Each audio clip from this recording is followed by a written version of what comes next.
Hello friends, welcome back my YouTube channel Biogyan के इस online platform पर आपका हार्दिक स्वागत, हार्दिक अभिनंदन।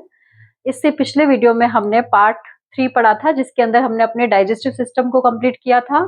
और डाइजेस्टिव सिस्टम के बाद में जो लाइफ प्रोसेस चैप्टर है, उसमें नेक्स्ट टॉपिक आता है अपना रेस्पिरेटरी सिस्टम। तो रेस्पिरेटरी सिस्टम जो होता है वो कौन कौन से ऑर्गन से मिलकर बना होता है और किस तरीके से वो वर्कआउट करता है, कौन कौन सी जो प्रोसेसेस हैं या एक्टिविटीज हैं वो हेल्ड होती हैं। तो अब उनको हम लोग डिटेल से पढ़ते हैं। तो हमारा टॉपिक है रेस्पायरेशन। क्या टॉपिक है हमारा? रेस्पायरेशन। रेस्पायरेशन क्या है? अब जनरली बात करते हैं तो रेस्पायरेशन क्या है? रेस्पायरेशन का मतलब होता है ब्रीथिंग। ब्रीथिंग क्या है? Intake of oxygen and outtake या रिलीज ऑफ कार्बन डाइऑक्साइड। तो इसमें रेस्पायरेशन के अंदर जो 2 प्रोसेस है वो इन्वॉल्व होते हैं। फर्स्ट प्रोसेस है एक्सचेंज ऑफ गैसेस और सेकंड प्रोसेस है ब्रेक डाउन ऑफ फूड।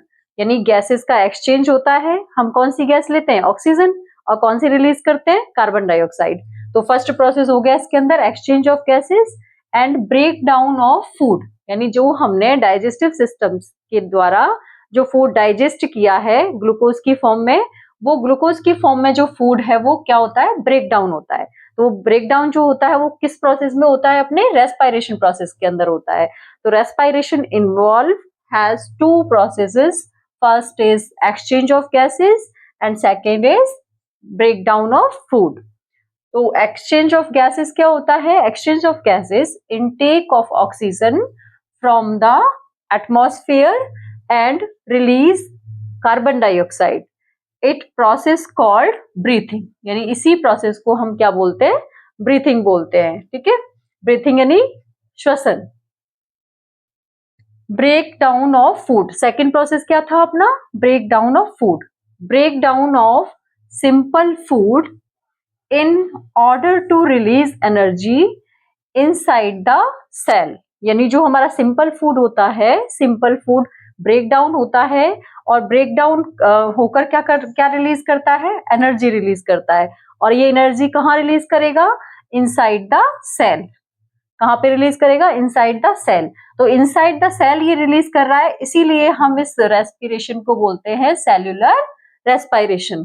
अभी क्वेश्चन आता है कि what is the difference between respiration and cellular respiration. जो किसी सेल के अंदर होता है उसे हम सेल्यूलर रेस्पायरेशन बोलते हैं। ठीक है, अब ये जो रेस्पायरेशन होता है उसमें जो फूड है उसका कैसे ब्रेक डाउन होता है? तो फूड किसकी फॉर्म में होता है हमारी बॉडी के अंदर? ग्लूकोज की फॉर्म में होता है। ग्लूकोज का फॉर्मूला क्या होता है? C6H12 और O6। तो ये जो ग्लूकोज होता है ये साइटोप्लाज्म के अंदर, यानी सेल के अंदर, साइटोप्लाज्म हमने पढ़ा था सेल का स्ट्रक्चर 9th क्लास में। तो सेल के अंदर क्या होते हैं? ऑर्गेनेल्स होते हैं, साइटोप्लाज्म होता है। तो साइटोप्लाज्म के अंदर जो ग्लूकोज है वो किसमें कन्वर्ट होता है? Pyruvic acid and energy. अब ये जो पायरुविक एसिड होता है, इस पायरुविक एसिड को डिफरेंट डिफरेंट वेज से ब्रेक डाउन किया जाता है। Like absence of oxygen, like present of oxygen and insufficient of oxygen. जब ये ऑक्सीजन की एब्सेंस में ये पायरुविक एसिड ब्रेक डाउन होता है तो हमें जो प्रोडक्ट्स मिलते हैं वो अलग मिलते हैं, और जो ऑक्सीजन की प्रेजेंट में होता है उसमें प्रोडक्ट्स अलग होते हैं, और इनसफिशिएंट ऑक्सीजन जो होती है उसमें जो प्रोडक्ट्स होते हैं वो डिफरेंट मिलते हैं। तो अब इसको पढ़ते हैं डिटेल में। अब हम इसको एक्सप्लेन करते हैं। ग्लूकोज से क्या बना था? Pyruvic acid.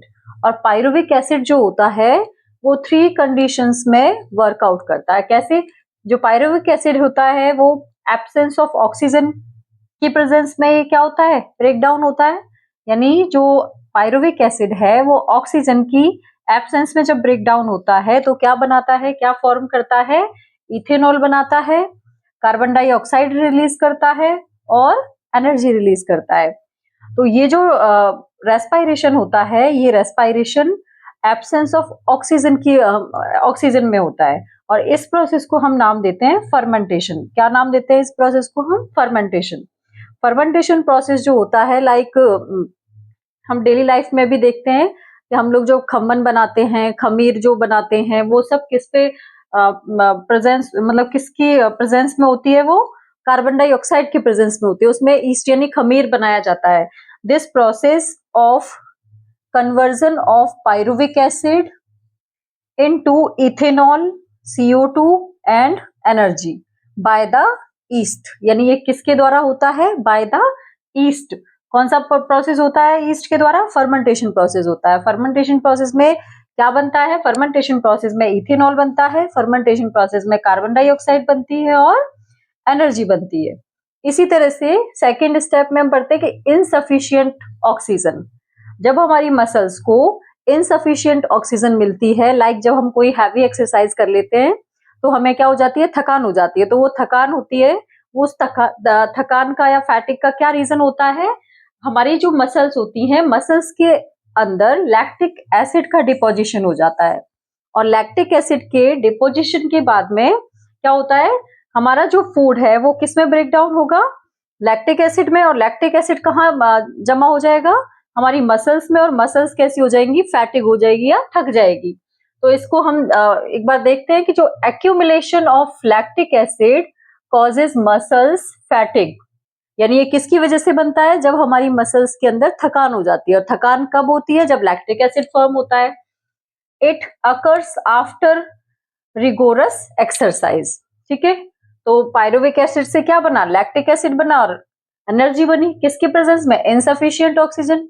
यानी जब हमारी सेल्स को इनसफिशियंट ऑक्सीजन मिलती है तो हमारी सेल्स के अंदर क्या बन जाता है? लैक्टिक एसिड बन जाता है। और ये जो लैक्टिक एसिड है ये कहाँ बनेगा? मसल्स के अंदर। मसल्स इससे क्या हो जाएंगी? थक जाएंगी। और हमारे जो बॉडी पार्ट्स होते हैं, जैसे हमारी मसल्स, हमारे पैर हो गए, हाथ हो गए, इनमें हमारे क्या हो जाएगा? क्रैम्प आने लग जाएंगे और पेन होने लग जाता है। ठीक है, वो किसकी वजह से होता है? लैक्टिक एसिड की वजह से होता है। तो हमने 2 कंडीशंस पढ़ ली। फर्स्ट कंडीशन, जब पायरुविक एसिड को ऑक्सीजन नहीं मिलती है, यानी एब्सेंस ऑफ ऑक्सीजन में ये ब्रेक डाउन होता है किसमें? इथेनॉल, कार्बन डाइऑक्साइड और एनर्जी में। इसी तरह से अगर इनसफिशियंट ऑक्सीजन मिल रही है तो ये लैक्टिक एसिड फॉर्म करेगा और लैक्टिक एसिड का डिपोजिशन कहाँ होगा? मसल्स के अंदर। थर्ड वाला है अपना प्रेजेंस ऑफ ऑक्सीजन। अब ये जो पायरुविक एसिड होता है, जब ऑक्सीजन इसको मिल जाती है तो माइटोकॉन्ड्रिया के अंदर इसका जो ब्रेक डाउन है वो कार्बन डाइऑक्साइड के अंदर होगा, वाटर के अंदर होगा और एनर्जी प्रोवाइड करेंगे। ठीक है, तो इस तरीके से हमने जो ब्रेक डाउन पढ़ा था फूड का वो 3 स्टेप में पढ़ा था। Presence of oxygen, on the insufficient oxygen, presence of the mitochondria.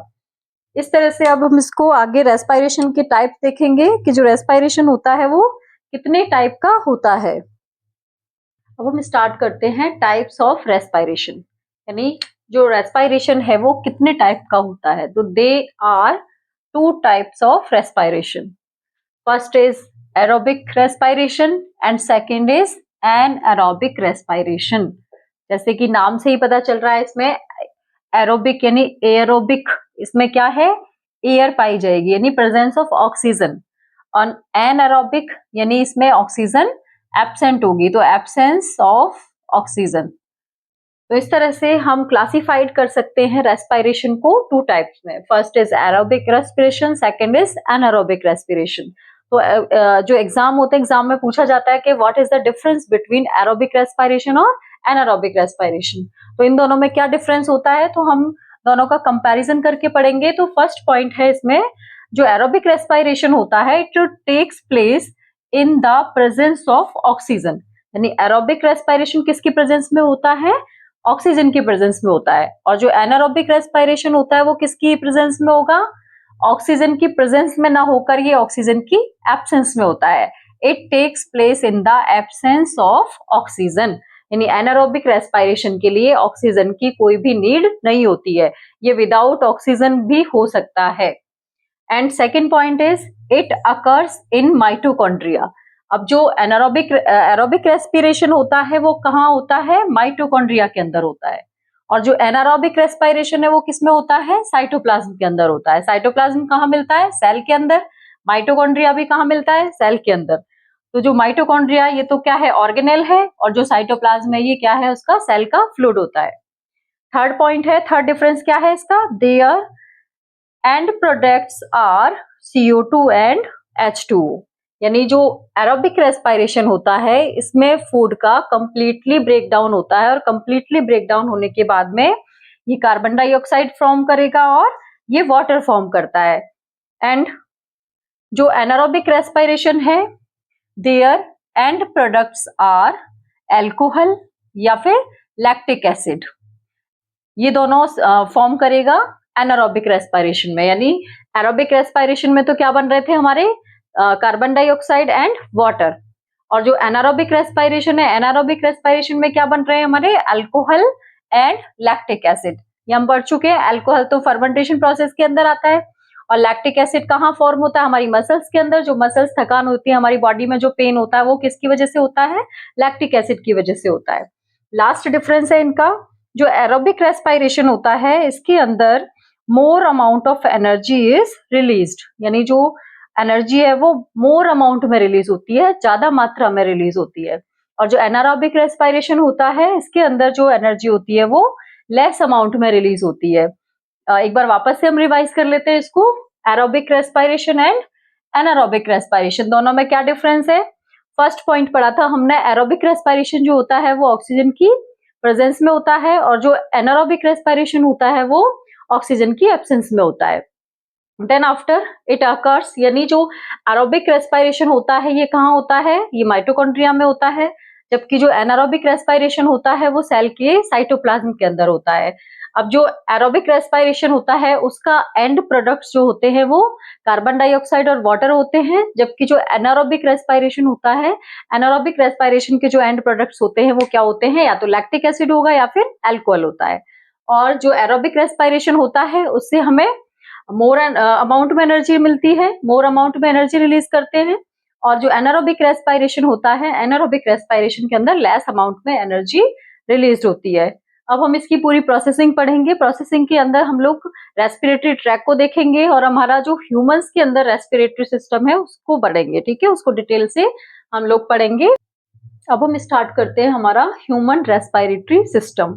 यानी ह्यूमन रेस्पिरेटरी सिस्टम के अंदर कौन कौन से ऑर्गन्स हैं जो कि इसके साथ में हेल्प करते हैं और कोऑर्डिनेट करके वर्क करते हैं। तो सबसे पहले हम मीनिंग जानेंगे रेस्पिरेटरी सिस्टम। यानी कोई भी सिस्टम होता है, हम ये पहले पढ़ चुके हैं कि कोई भी सिस्टम होता है, बॉडी सिस्टम जो होता है वो कैसे बनता है। सबसे छोटी यूनिट होती है सेल। ग्रुप ऑफ सेल्स मिलकर क्या बनाते हैं, टिश्यूज बनाते हैं। ग्रुप ऑफ टिश्यूज मिलकर क्या बनाते हैं, ऑर्गन्स। और ग्रुप ऑफ ऑर्गन्स मिलकर क्या बनाएंगे, सिस्टम। तो इसी तरह से हमारा जो रेस्पिरेटरी सिस्टम है वो भी बहुत सारे जो ऑर्गन्स हैं उनसे मिलकर बना हुआ है। तो वो ऑर्गन कौन कौन से हैं, कौन कौन से ऑर्गन हमारे रेस्पिरेटरी सिस्टम में हेल्प करते हैं, उनके लिए रेस्पॉन्सिबल होते हैं, तो उसको हम एक ट्रिक के माध्यम से लर्न करेंगे। तो जो रेस्पिरेटरी ट्रैक है, यानी जो रेस्पिरेटरी जहां से हम ऑक्सीजन लेते हैं और वो ऑक्सीजन कहाँ कहाँ जाकर लंग्स तक पहुंचती है, तो वो वाला जो ट्रैक है उसको हम ट्रिक के माध्यम से याद करते हैं। हमारी ट्रिक है, नाना जी का पहला टर्बो ब्रिज क्या है, आलू है। यानी जो नाना जी है, नाना जी का पहला टर्बो ब्रिज क्या है, आलू है। तो इसमें नाना जी 2 टाइम नाना दे रखा है, तो फर्स्ट टाइम ना का मीन्स होता है नॉस्ट्रिल्स। जैसे इसमें पिक्चर में दिखाई दे रही है आपको, डायग्राम में देखिए, ये हमारे क्या है, नॉस्ट्रिल्स। सेकंड ना से मतलब होता है नेजल कैविटी। अब नॉस्ट्रिल के बाद में एयर कहाँ से कहाँ जाएगी, नेजल कैविटी के अंदर, तो दिस इज नेजल कैविटी। और नेजल कैविटी के बाद में एयर कहाँ एंटर करेगी, फेरिंग्स के अंदर। तो नेजल कैविटी के नीचे जाके जो कॉमन पाथवे होता है डाइजेस्टिव सिस्टम और रेस्पिरेटरी सिस्टम, इन दोनों के कॉमन पाथवे को हम बोलते हैं फेरिंग्स। तो नेजल कैविटी के बाद में एयर कहाँ एंटर करती है, फेरिंग्स के अंदर। देन फेरिंग्स के बाद में कहाँ जाएगी, ये लेरिंग्स के अंदर। लेरिंग्स कहाँ है, हमारे गले में है, नेक में। यहाँ पर क्या है, स्वर ग्रंथ भी, स्वर ग्रंथ भी, यंत्र भी बोलते हैं इसको, यानी लेरिंग्स बोलते हैं। तो लेरिंग्स के बाद एयर कहाँ एंटर करेगी, ट्रैकिया के अंदर। तो सी आकार के यहाँ पर क्या पाए जाते हैं, रिंग पाई जाती है, तो इसलिए हम इसको क्या नाम देते हैं, ट्रैकिया।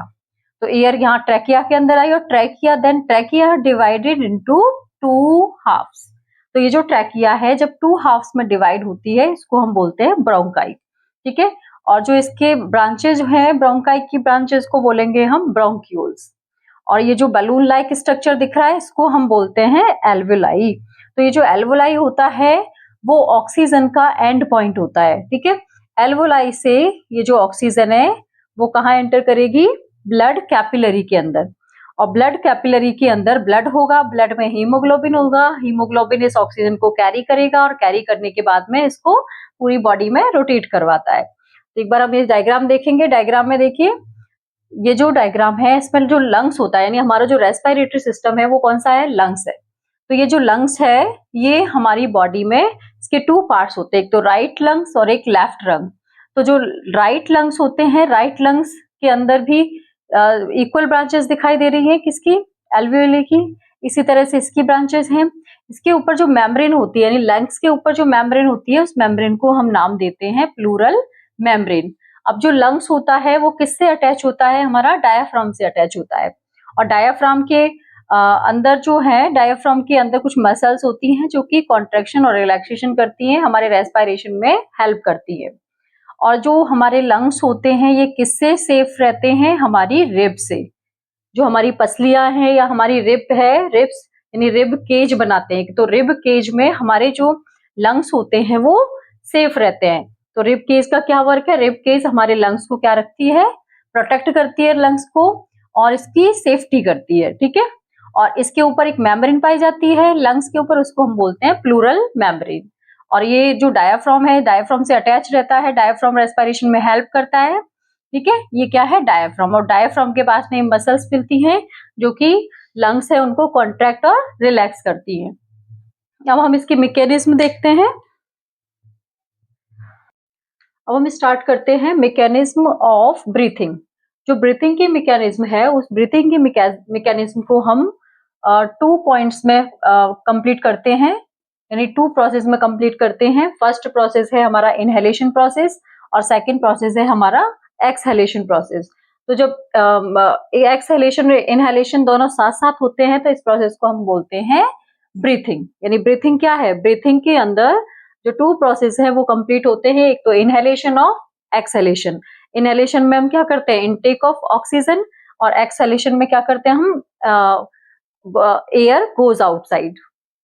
एंड जो इनहेलेशन प्रोसेस है, इनहेलेशन प्रोसेस में जो भी एक्टिविटीज होती हैं उन एक्टिविटीज को हम एक ट्रिक के माध्यम से लर्न करते हैं। तो हमारी ट्रिक है दी रिब, दी रिच कर दो आप इनको। क्या ट्रिक है हमारी, दी रिच कर दो आप इनको। तो दी से है diaphragm become flat in shape या कॉन्ट्रैक्शन, यानी जब जैसे ही एयर लंग्स में एंटर करती है तो उस प्रोसेस को हम नाम देते हैं इनहेलेशन प्रोसेस। और इनहेलेशन प्रोसेस के दौरान जैसे ही एयर हमारे लंग्स में एंटर करेगी तो जो लंग्स का साइज है वो इंक्रीज होगा, ठीक है। और जो डायाफ्राम है वो डायाफ्राम क्या करेगा, कॉन्ट्रैक्ट करेगा, यानी कॉन्ट्रैक्ट यानी ऊपर की तरफ जाएगा, सिकुड़ेगा ये, ठीक है। तो डायाफ्राम क्या होगा, कॉन्ट्रैक्ट होगा। और सेकंड आर आई से मीन्स होता है रिब्स लिफ्ट अप। अब ये जो हमारी जितनी भी रिब्स होती हैं ये क्या होंगी, लिफ्ट अप हो जाएंगी, यानी ऊपर की तरफ पुश हो जाएंगी, पुश करेंगी। फिर सी एच से मीन्स होता है चेस्ट कैविटी एक्सपेंडेड। अब जो चेस्ट कैविटी होती है वो क्या होती है, फैलती है, यानी एक्सपेंडेड होती है, यानी जैसे ही लंग्स का साइज बढ़ेगा तो हमारी जो चेस्ट कैविटी है उसका साइज भी बढ़ता है, उसका भी एक्सपेंडेड होता है। फिर आप मीन्स होता है एयर प्रेशर इंक्रीज। तो एयर अगर इसमें एंटर करेगी तो यहाँ का जो प्रेशर है वो क्या होगा, इंक्रीज होगा। तो लंग्स के अंदर एयर प्रेशर क्या होगा, इंक्रीज होगा। और लास्ट पॉइंट है volume of lungs increase and enter the lungs. जैसे ही एयर एंटर करेगी लंग्स के अंदर तो इसका वॉल्यूम है वो क्या हो जाएगा, इंक्रीज हो जाएगा। तो ये 4 स्टेप्स होते हैं। इन 4 स्टेप में हमारा इनहेलेशन प्रोसेस होता है, यानी इनहेलेशन प्रोसेस के दौरान क्या क्या चेंजेस आते हैं हमारे लंग्स के अंदर, हमारे जो लंग्स हैं उनका साइज इंक्रीज होगा। डायाफ्राम क्या वर्क करेगा, डायाफ्राम जो होता है वो ऊपर की तरफ कॉन्ट्रैक्ट होगा।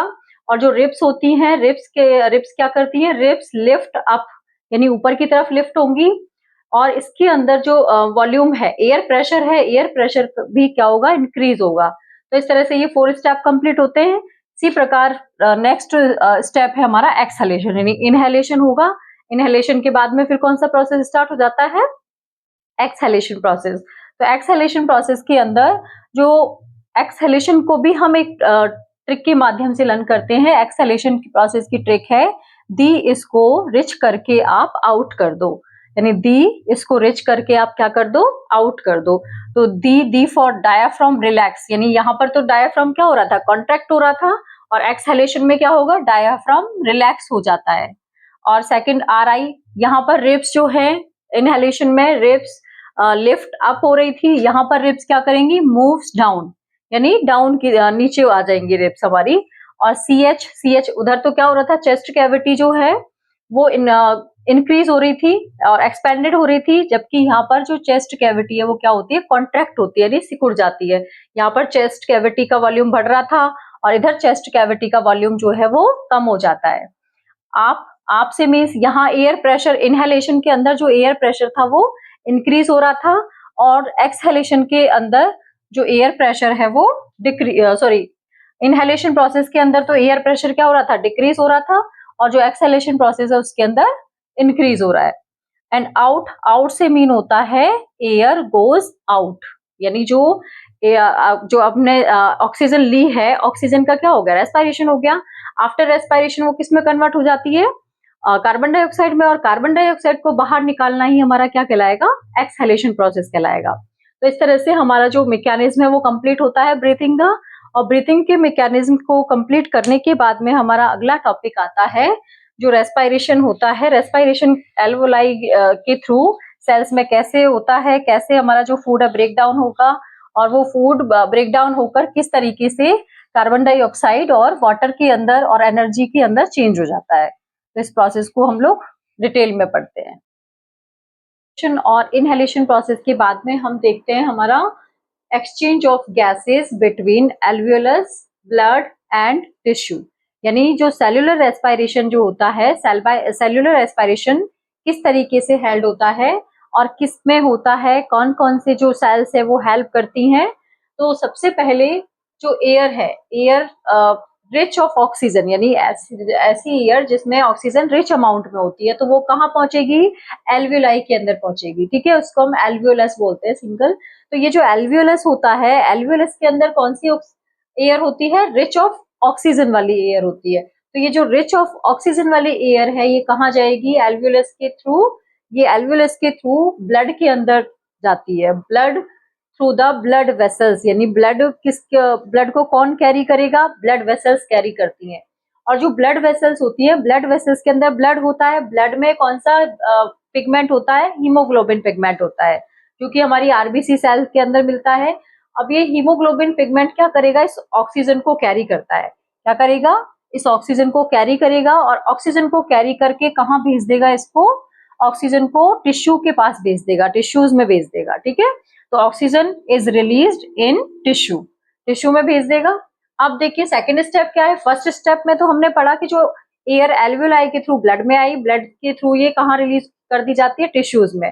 अब जो टिश्यू के पास में CO2 वाली ऑक्सीजन, CO2 वाली एयर जो होती है, ये किसके पास होती है, टिश्यू के पास में होती है। तो ये टिश्यूज क्या करते हैं, जो CO2 होती है यानी कार्बन डाइऑक्साइड होती है, इसको कहाँ रिलीज कर देंगे, ब्लड के अंदर रिलीज कर देंगे। देन इसी तरह से ब्लड जो होता है, ब्लड कहाँ फ्लो करता है, ब्लड वेसल्स के अंदर। तो ब्लड के अंदर ये इसको डिसॉल्व कर दिया जाता है और ब्लड वेसल्स के थ्रू इनको कहाँ पहुंचा दिया जाता है, एल्वियोलाई के अंदर।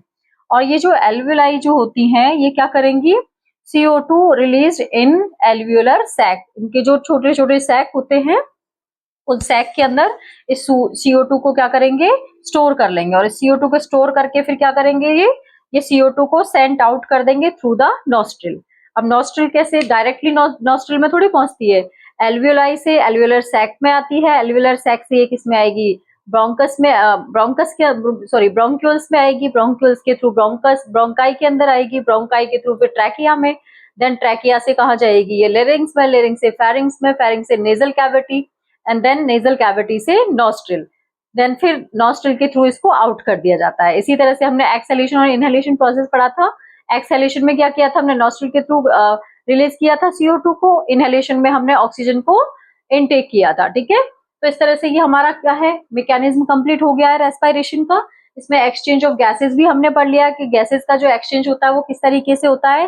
तो मेन जो रोल होता है गैसेस एक्सचेंज के लिए वो किसका होता है, एल्वियोलाई का होता है। ठीक है, एल्वियोलस का होता है। और ये ब्लड और टिश्यू, ये जो दोनों कंपोनेंट हैं ये कनेक्ट होते हैं, और ये कनेक्ट होकर ऑक्सीजन का और CO2 का क्या करेंगे, एक्सचेंज करते हैं। अब ये तो हमने पढ़ा था ह्यूमन का रेस्पिरेटरी सिस्टम। इसी तरह से जो टेरेस्ट्रियल ऑर्गेनिज्म होते हैं, टेरेस्ट्रियल ऑर्गेनिज्म जो ऑक्सीजन लेते हैं वो कहाँ से लेंगे? एटमॉस्फेयर से लेते हैं। और जो एक्वेटिक ऑर्गेनिज्म होते हैं यानी जलीय जीव जो होते हैं, जलीय जीव कहाँ से लेंगे? जल से लेंगे, वाटर से लेंगे। वाटर में क्या होता है? वाटर में जो ऑक्सीजन है वो डिसॉल्व होती है, तो डिसॉल्व वाटर में ही जो डिसॉल्व ऑक्सीजन है उसको ये कैरी करते हैं। और जो प्लांट्स होते हैं, प्लांट्स के अंदर रेस्पिरेशन किसके थ्रू होता है? तो प्लांट्स में लीव्स में स्टोमेटा पाए जाते हैं, स्टोमेटा के थ्रू होता है। स्टेम के अंदर लेंटिसल पाए जाते हैं, लेंटिसल के थ्रू होता है। और उसकी जो प्लांट रूट है, प्लांट का जो रूट सरफेस है, रूट सरफेस पर भी होल पाए जाते हैं। उन होल के थ्रू प्लांट्स जो है वो रेस्पिरेशन करता है। इस तरह से हमारा जो रेस्पिरेटरी सिस्टम है वो आज कंप्लीट होता है। इसका नेक्स्ट जो कंटेंट है वो हम नेक्स्ट पार्ट में पढ़ेंगे। सो गाइज, अगर आपको ये वीडियो अच्छा लगा हो तो प्लीज लाइक करें, शेयर करें और सब्सक्राइब करें। Thank you so much.